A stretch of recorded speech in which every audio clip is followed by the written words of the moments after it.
We're strongly committed to bringing inflation back down, and we're moving expeditiously to do so. The Federal Reserve raised its target interest rate by 0.75 of a percentage point on Wednesday, the biggest rate hike since 1994, as it scrambles to stem a disruptive surge in inflation, which has proven much more difficult to tame than expected. American families. Fed Chair Jerome Powell said policymakers came to the view that they needed to act more aggressively and indicated a faster path of rate hikes to come.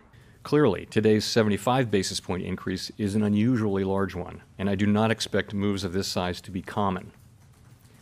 From the perspective of today, either a 50 basis point or a 75 basis point increase seems most likely at our next meeting. We will, however, make our decisions meeting by meeting, and will continue to communicate our thinking as clearly as we can.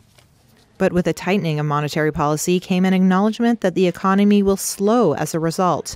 The Fed warning that the pace of growth will moderate, with unemployment likely to rise.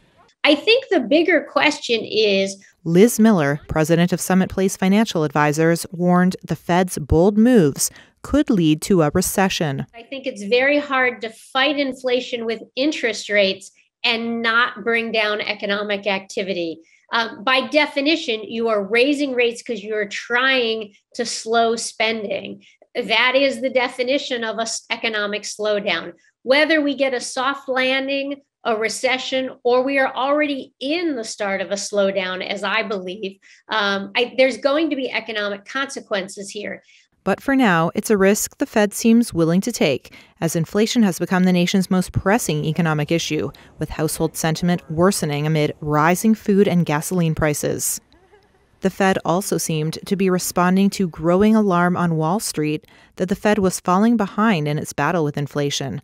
This week, stocks deepened their recent slide, confirming a new bear market in the S&P 500, though stocks closed higher Wednesday after the announcement. But the Fed's ability to control inflation could ultimately be limited, as some challenges, such as supply chain issues, higher energy prices, and the war in Ukraine, remain well out of its reach.